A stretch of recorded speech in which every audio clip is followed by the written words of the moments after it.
Okay, let's kind of get started here. And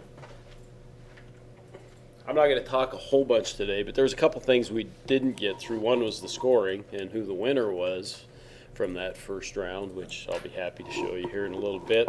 And then two, there was a few things I didn't quite get through on the Capstone Courier. And some important things that I want to spend a few minutes on anyhow. Oops.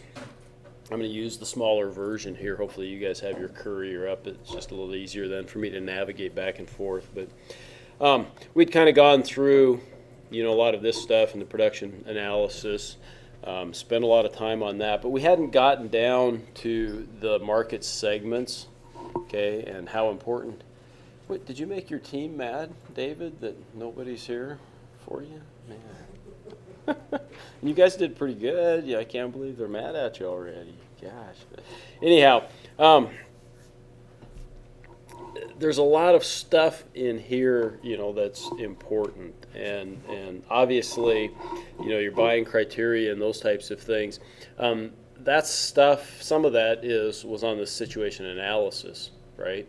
It gave you an idea how these things are going to change from round to round. But you can also read this, and it tells you basically how things are going to change from round to round, as long as you're looking at your guide and whatnot. It tells you pricing, for example, typically throughout the game, I think goes down, like 50 cents a round or something like that. I can't remember. You guys need to look that up in the guide. But it gives you some pretty good guidance about what's going to be happening, right? It tells you in fact, one of your questions is going to be, what's going to be the demand, assuming everything's normal, what's going to be the demand in units for the next round? Requires you to do a little bit of math. Sorry, it's not very difficult math, but it's a little bit of math. Or you can go back and look at your situation analysis if you happen to have completed that and kept it. I thought you couldn't go back to it. You could if you printed it off. I don't know if you guys can look at your situation analysis after the fact. I thought maybe you could. It doesn't let you after you finish it, huh? I'll be darned. Okay. Does something? I don't think so. This actual versus potential, and there was a segment here, and I might have asked a question about this for your homework. I don't remember. But we get to the low end segment here, and we said Andrews did pretty well, and they did, but Andrews got a gift, okay, and it's right here in this low end, because their actual sales there were about, this is rough, it looks like they had a potential of about 11%, and they sold about 17 or 18. There's a place where we can find the real numbers, and we can get it precise. But they gained about 6 or 7%, it looks like, okay, largely because Baldwin, but to a lesser extent Erie and Chester, okay, didn't make enough is what happened. You can look at this and say, I'm sure Baldwin's out of low end, I'm sure Chester ran out, and I'm sure Erie ran out of inventory in the low end. And we could go back up here, right, and verify that. Baldwin, Chester and Erie, really everybody ran out of product in the low end, okay, of their low end products. It probably got fulfilled, demand probably got fulfilled because some of the traditional products maybe got sold in the low end. I guess I should look and see. Yeah, it did get fulfilled, but if we go down here, you'll see that, some of the traditional products actually ended up selling. Eat, for example, sold pretty well in the low end, okay, which is kind of interesting.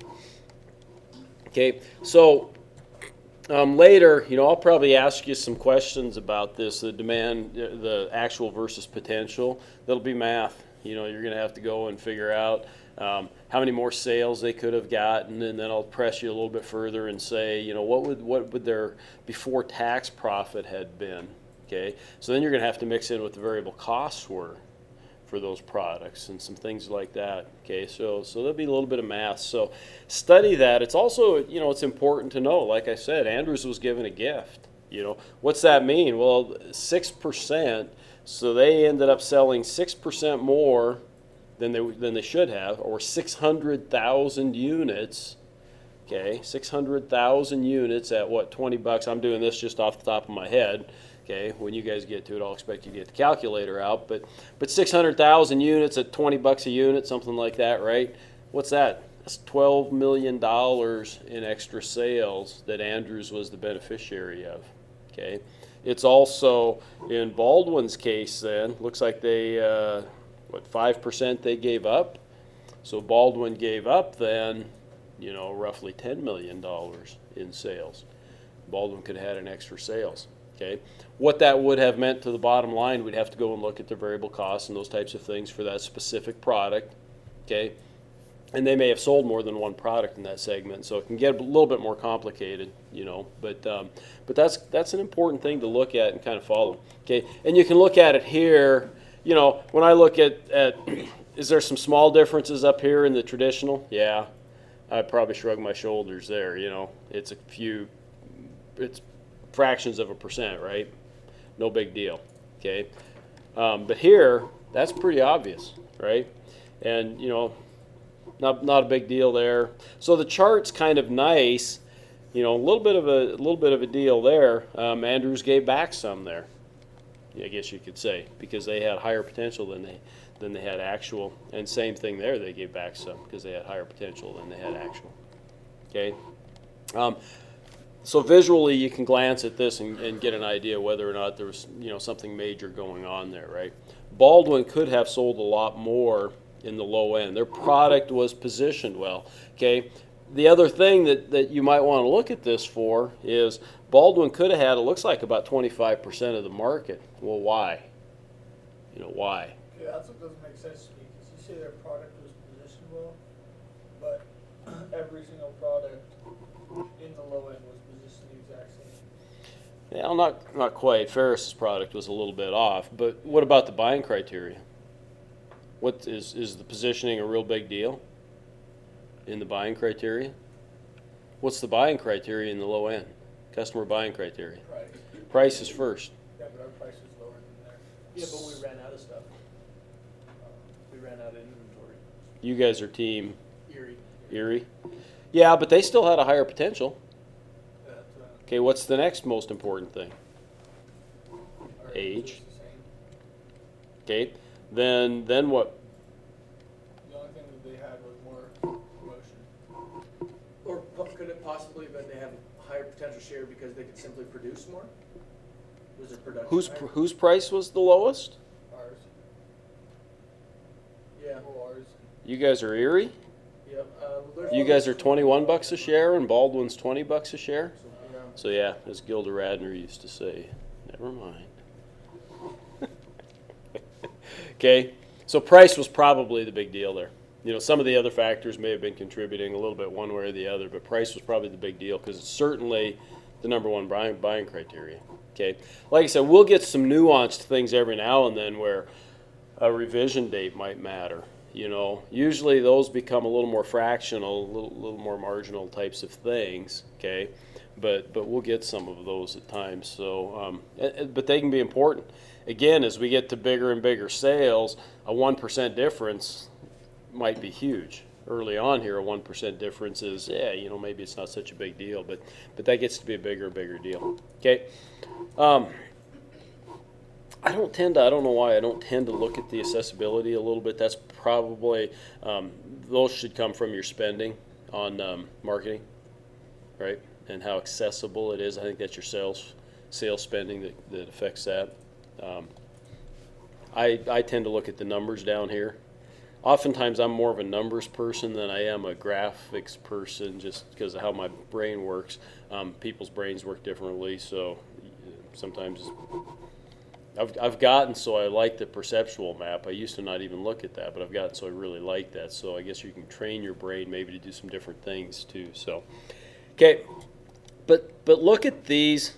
If you want to get good, and depending on where you're competing. Now, if you're not competing in the low end, it may not matter that much what Baldwin's doing. You may be just trying to, if you're going to be let's say you're a high-end niche, okay, differentiator, you really want to work on those, and for a few rounds here, you're going to try to make as much money as you can off your traditional and low-end products without investing a lot of money into them, okay?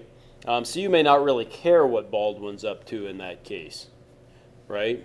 But if you're competing there in the low end, then you better have a concern about why did they have such potential? Okay, because that's pretty dramatic. Their potential was quite a bit greater, right? Their potential here was the lowest, on the other hand, when we get to the high end. Okay, again, too, when you start, and not to pick on Baldwin here, but when you start to look at some of those things too, and you start piecing it together a little bit, here we are after round one. Are you starting to maybe piece together what strategies companies might be taking? It's maybe a little early to say for sure, but that's the kind of overall big picture look that you guys need to be doing to try to maybe come up with that. The earlier you figure that out, the more tactical you can be then in terms of your team's approach to different things. Okay? Scroll through these. Here's where the actual versus potential numbers are. Up above we saw the chart, but down here is where we see the actual versus the potential. So in the low end is where it was a big deal for Team Andrews, right? So let's come up. Okay, in the low end, which is this one here, okay, and then Acre is their low end product, I believe. They had a total actual of 17.7. Their total potential was 11.2. Okay, so 6.5%. So I was pretty close. I said about 6 or 7%. So, but it's in truth it's 6.5%. Now you'd also want to kind of, in this case, it's all in one product. Sometimes as we go along a little bit further, it might be two products that were affected. But in this case, it's one product. It's Acre, 17.7, and Acre here, 11.2. So it's all in that one product. So they gained 6.5% just in that one product. So down here, it gives you the actual numbers. Do you look at the actual numbers? You will when I give you some assignments. Okay, for the most part, from round to round, if you guys are just kind of glancing up there, at least at the chart, so you can see the differences up there. That's going to be pretty meaningful. Okay, then the perceptual map, and I like the bigger version. There's a smaller version, and maybe if you got a little better computer screen and whatnot than what I have, and you look at each segment, right? I'll just go up here. There's a little map there for each segment, but that one's kind of small, and I have a tough time making that out, at least on this screen. But I can come to the bigger one, and the bigger one gives you that big picture where, again, in a round or two, you might be able to start to tell what teams are doing in terms of their strategy, right? Okay, I'm starting to look, I'm saying, gosh, look at this. Digby looks like they're trying to get out in front a little bit here, right? Baldwin looks like they're okay to let some things slide back. Okay, Ferris is moving around a little bit. Okay, and so I can, again, it's not clear yet. Don't get me wrong. I can't look at this and say, oh, I absolutely know. By the way, there's two teams that didn't send me what their strategies were. Shame on you. I forget which two teams they are, but two teams have not sent me what their strategy is. So, okay, I need an email from you two teams that haven't told me what your strategy is going to be. Okay? You guys pointing fingers at each other? Is that We were trying to remember who sent it, but Mario sent it. Okay.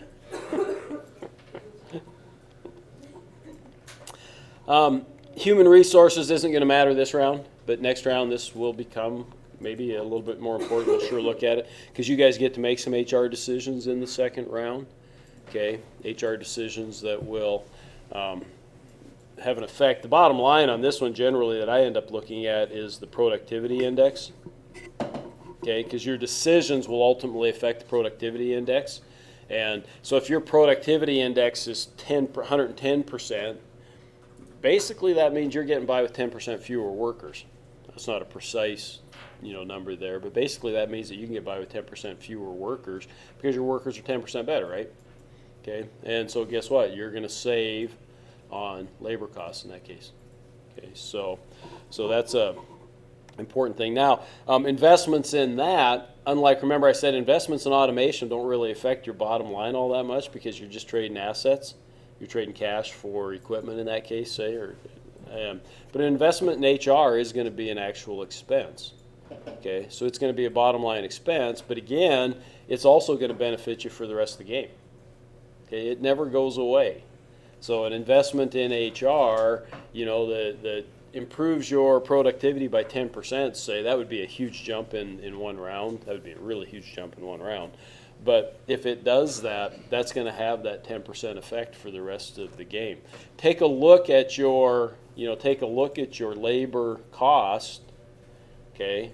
And you have to go to your income statement, your annual report on that. Take a look at your labor cost, though, and start taking 10% off of that, right? And see what that does for you for 5 rounds or 8 rounds, as the case may be. Okay? TQM won't start until round 4. So, okay. Any questions about the courier then, and kind of roughly what I look at? We're gonna every week, Tuesday morning. Again, it took a long time this last Tuesday because it was the first time going through it. It'll take quite a while next Tuesday.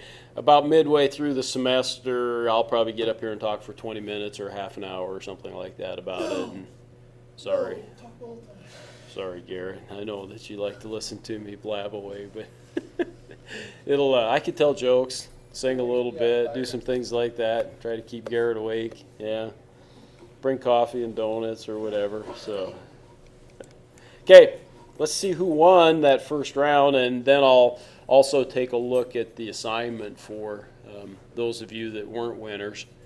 Okay. Here's the things that what I do to fill out. I'm just going to show you. I'm not sure if you guys get this. You guys get this selected statistics? I don't know that you guys get this particular report. It's got all kinds of numbers. A good share of these numbers are available in other places, like on the Capstone Courier. Okay, and so a good share of them you guys can kind of find. There's the S&P rating. Well, that's on your bond thing, but this kind of organizes it a little bit. So what I have to do is I have to copy and paste this whole report, and I plug it into my spreadsheet. And then I also copy and paste the selected financial statistics because there's a few things on there that are not on that other one, okay? And then I also have to copy and paste the stock market summary because it gives me some information, I think, about earnings per share, for example, and change in share price that aren't on the other one. So I got to go to 3 sources, copy and paste it, which that's not that big of a deal. And that brings me to my spreadsheet, which is here, okay? And be careful, I'll post this, I'll send it out along with the assignment, okay, and I'll do that. I'll turn you guys loose here in a little while after I talk about the assignment and stuff, and then I'll just jump into D2L and I'll post these so that you guys or I'll send them out in an email actually is what I'll do. And you can look at them. Just make sure that you look at the proper round. This spreadsheet came from a prior class, so you could, if you're really interested, I guess you could go back and see how teams did some time ago. I don't even know which year I would have taken this one from, so it doesn't matter, but then I just resave it. And so make sure you're looking at the proper round 1P, okay, in this case. And then eventually, of course, we'll get up to round C's, right, for the competitive round. So, okay. So in round 1P, that's just the stock market summary, and this is the financial summary that I copy and paste over. And then we get down to that selected statistics. Pardon? Could you zoom out a little bit? Yep. Okay. And I like to scroll down nice and slow and leave everybody kind of in suspense, right? So you don't know who actually won. I'll start doing this on Tuesday morning too. I'm not going to process it probably till we get to class, but I'll get it processed. I'll copy and paste. You guys can sit and watch, and then we'll cruise down. And there's a lot of times when you guys, you'll be able to tell maybe even right as I process it who probably won, but maybe not. This first round I couldn't tell initially because there was pretty close teams. Okay. And I don't know where there might be some discounts too, and so, okay.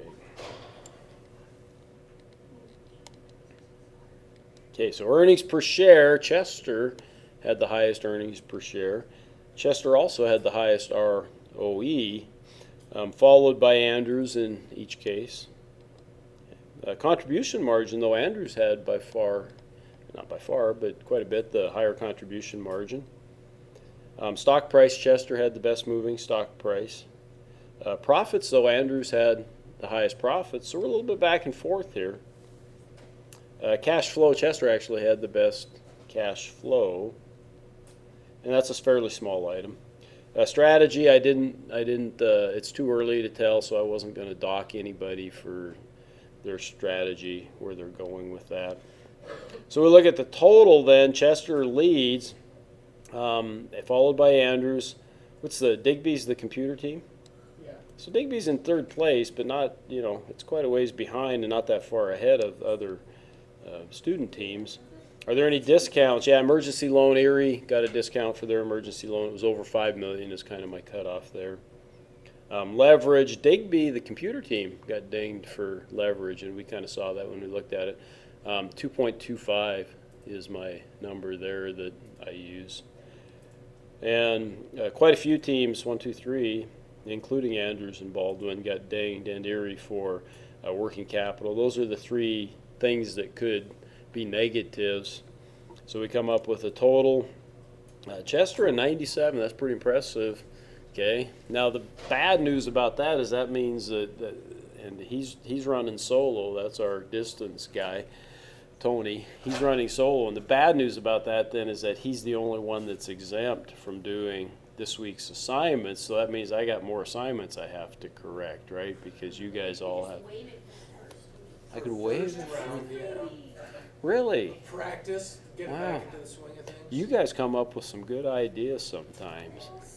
Yeah, but we'll pass. But we Okay. can just tell him there was an assignment, but just not do it. So he still feels good, but we feel good. So everybody's a It was winner. an in-class assignment. I really like giving you guys an opportunity, though, to demonstrate your abilities, to demonstrate your acumen and whatnot. So, huh? What about all that? So it was real close and everybody get well. I thought we all came up there. They did, yeah, they did. But there was one winning team and there were 4 losing teams. So, sorry, that's it's Are you saying bad things about your teammates, Taylor? No, I'm just saying that he doesn't have. Do you guys feel insulted? Yeah. I mean, I guess I was giving her a little grief early on, and so. That sounds like a Superman. He could be like, not real. He's not Superman, it's Iron Man. Well, Oh yeah. he does, for his logo or whatever, for his profile, he does have a Denver Broncos. So, I'm not saying I would give any favoritism to anything like that.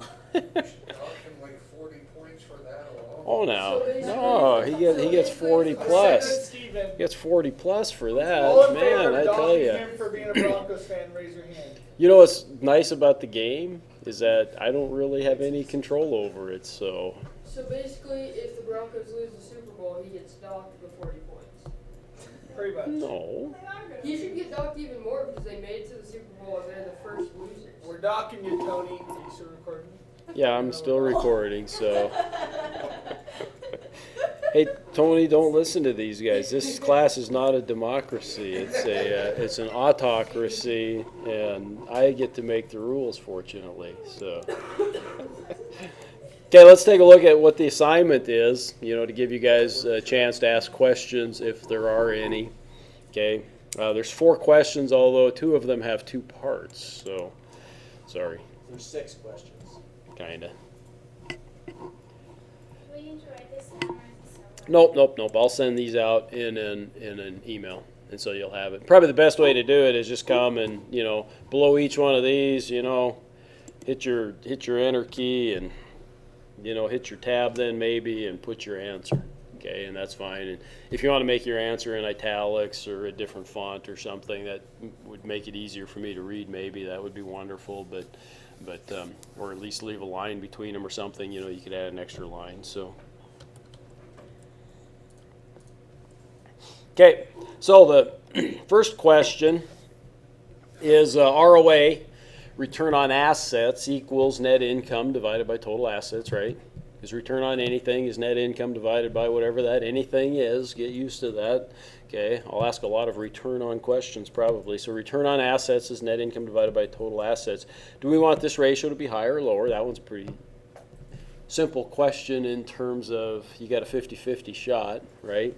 Okay, and then in what two ways can we improve the ratio? And I ask you to think simple, meaning that I don't want you to get into detail about, well, we could sell more of our low-end product at a higher price. No, I just want simple, So like simple more of answer. one thing and less of the other. Maybe something like that, yes. 2, selling stocks or shares, all else being constant, has what effect on A, ROE, and B, earnings per share? Okay, again, that's, your answer there can be relatively short and sweet, right? What's it do to those particular things? 3, why did Andrews have actual sales that substantially exceeded potential sales in the low end? Yeah, we kind of already talked about that a little bit. Okay, that one you can get a little more detailed on, though. I mean, we talked about, some of the things that maybe led to that. But take a look at it, okay? Fill me in as much as you can there, okay? And then 4, assuming normal market conditions, what will the total industry unit demand be next year in the high end, right? Assuming normal market conditions, okay? And I ask it that way because the choice that I made this time is that your game here may not have normal market conditions for the entire game, just so you know. Meaning that, we could have a banner year and we might have a year that's less than banner, okay? So, but assuming if we have normal market conditions, and the information's provided for you, so it's pretty simple. A little bit of math that you got to do. Any questions about that assignment? Okay, there should be a Dropbox for it. Okay, so you can do the assignment. Like I say, I just do it in the same Word doc that I'm going to send out to you guys in an email and then put it in there. It needs to be turned in prior to our next class, so prior to Tuesday morning. Okay, so you have until then. Go ahead. Question? Oh, I thought it'd be due by Sunday, if that's cool. No, just by Tuesday morning. So, and then I'll go over it next Tuesday too. That's the other thing that I'll do on Tuesdays. We'll go over the round a little bit, and then I'll go over the last week's assignment so that you guys will have a pretty good idea what kind of grade you probably got, right? And we'll do that. And I'll just do it in the same way. I'm just going to go through and answer the same questions and just kind of like I told you guys how to do it. So, okay. Other questions about it? Due date, Dropbox, anything like that? Okay. Like I said, I try to start this out relatively easy, but the questions will get more and more difficult as the game goes on. The more time that you spend with the courier, the easier it will be to complete some of these things as we go along. So, okay. Okay. Anything else that I need to go over? What is the advanced HR model tutorial quiz do? I do not assign any of those extra tutorials and quizzes, okay? But I highly recommend them, especially since in round 2 you're going to have HR, okay? And it takes you 5 minutes to go through the tutorial and the quiz, and why wouldn't you, right? Why wouldn't you? It gives you an idea of what's going to be going on in that particular segment. So round 2, HR starts. Round 3, I think, is advanced marketing, and round 4 is TQM, if I'm not mistaken. Okay, and that's all on the front page. I think it tells you when those things are going to be coming up, if I'm not mistaken as well. So, okay, so yeah, why wouldn't you spend the 5 minutes or whatever it takes you to go through the tutorial? If you do the quiz, fine. You don't have to do the quiz either. I don't care. Okay, that's up to you guys, but it is available, and they are helpful. Okay, other questions? Okay. I'm going to hit stop on this.